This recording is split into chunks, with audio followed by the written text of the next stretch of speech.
Hi all.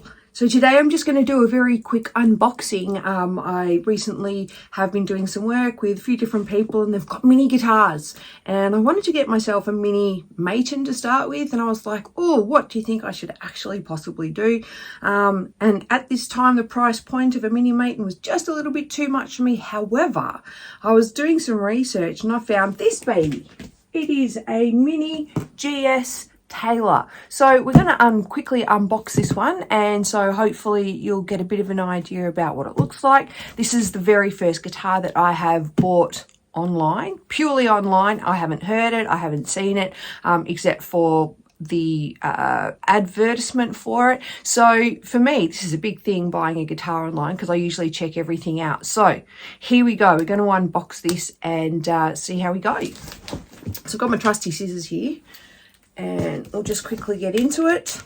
So as I said, it's a GS, and it's a mini, so it's much smaller than my other guitars. When the courier came to drop it off, I was like, is that my package? And yes, it was. However, I just looked a whole lot smaller than what I anticipated, but I did buy a mini, and there's a reason for it. I've got a Maton Dreadnought. It's beautiful, dark wood, and you know, it's a fantastic guitar. It's fantastic to have at home. I just find it, I'm always worried I'm going to bump it or break it. It comes with lots of packing. Oh, here we go. And I was just worried that I was going to break it, and it's very full-bodied, but I was thinking that the sound that I can get from a guitar like this is going to be magnified or amplified. So if I'm going to do that, I can put some extra bass into it. I can put some lower end into it. So my thoughts around it is that if I wanted to use different pedals, and I've got like a bunch of pedals, and if I wanted to do anything else, well, then I could actually get that sound out of a mini by using the effects, or even my amp, the one that I have, which is the Boss Acoustic Live. I can get reverb, and I can get other, I think it is chorus on there.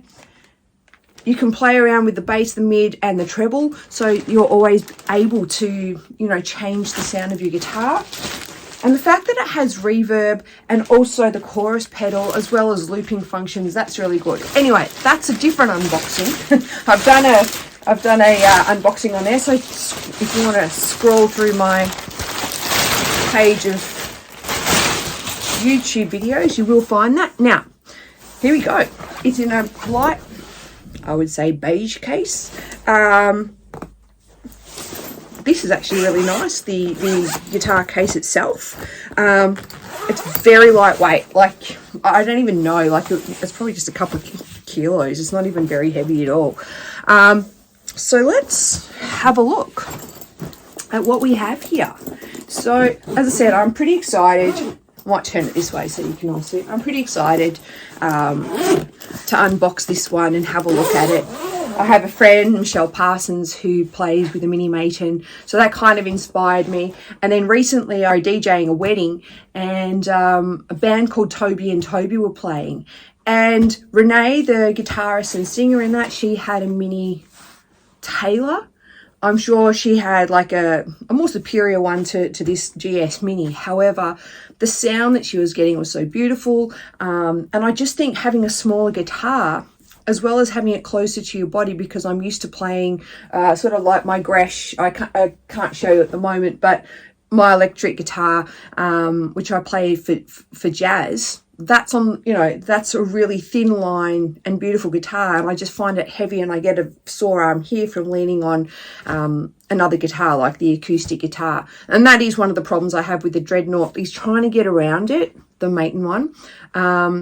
But as I said, it has the most beautiful tones, and that's why I bought it, and I will, you know, keep that forever. Or maybe not, who knows? I have way too many toys. Anyway, so let's have a look. Ooh. Now this is made of koa, so it's a beautiful wood finish. Check that out. Like, seriously, I am very impressed. it's not in tune. How's that? All right, so let's take it out of the case. The case is really well padded. Oh, this is great. Okay, I'm loving it so far. It's got a really nice sound. Now, I wanted to get a guitar that, oh wow, it is really small compared to my other guitars. And as I said, it's out. It's not totally in tune yet. But the reasons that I actually looked at this particular guitar is because it had this section on it here. So you can play with the low, the mid, the high, the volume. It also has a built-in tuner. That's the word I was looking for. So it has a built-in tuner. Now, it doesn't currently have... No, it does have a battery in it. There we go. I'll just turn it on. Oh, and it's working. So let's see if we can tune this up. Okay, you're not going to want to sit here and listen to me tuning this. So I'll be back in a minute. Okay, now we're back. I've tuned this thing using the tuner on the actual guitar. So I've also plugged it into my amp. So I'm going to give you a quick idea and a review of what it looks like. Now, currently, to tune it up, this is actually a really good option. We have here on the tuner, and I don't know if I can get this close enough for you to see, but if I hit the E string, you can see that the E string is coming up. That green, there you see it right there. So it's saying E, and then it's got the OK. So if I was sharp or flat using this, it would tell me, and I would be able to go back and forth as to work out whether it was sharp or flat till I get it to OK. And I've been able to do that with every single string. As you can also see on there, I've played around with the volume, the bass, the mid, and the high. I like this to have more of a low end. I'm not into a real tinny sort of sound. And how I played, I think that it's not too bad. And I think it'll wear in a little bit, this guitar. But for me, this particular sound is not what I would typically use on a stage or in any of my songs. It's a little bit too bright for me. I'll give you another feature. I have plugged it into my amp. This here is the where the cord goes in, but it's also where you put your strap. So I think that if you... One of the strap pegs is there and the other strap peg is under here. Now, I haven't currently got a strap for this particular guitar. However, I think, look, this is not a bad idea, having the strap go around this. You know how we've often got straps that sometimes get a little bit loose over time and you possibly lose your guitar mid-song. Anyway, that's not going to happen with this because it will actually just clutch onto your cable. Might make a funny noise for a second or so, but I really don't think you would be losing any sort of strap. So I think that's a really good thing as well. So as you can see, we've got, it's okay for sound. As I said, for me, it's a bit bright. Now, to flip this switch and get it to work with my amp, which I have currently got turned on, what I need to do is turn off the mode of the tuner.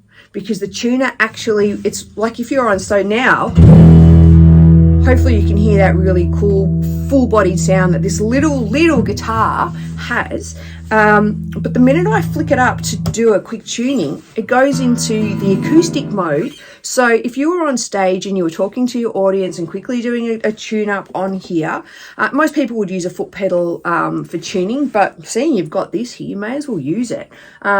It's actually quite accurate. I checked it with my snark as well. So I think this is a really good option. So you turn it off, and once it goes into tuning mode, it goes back to acoustic. So you can tune it while you're talking to your audience.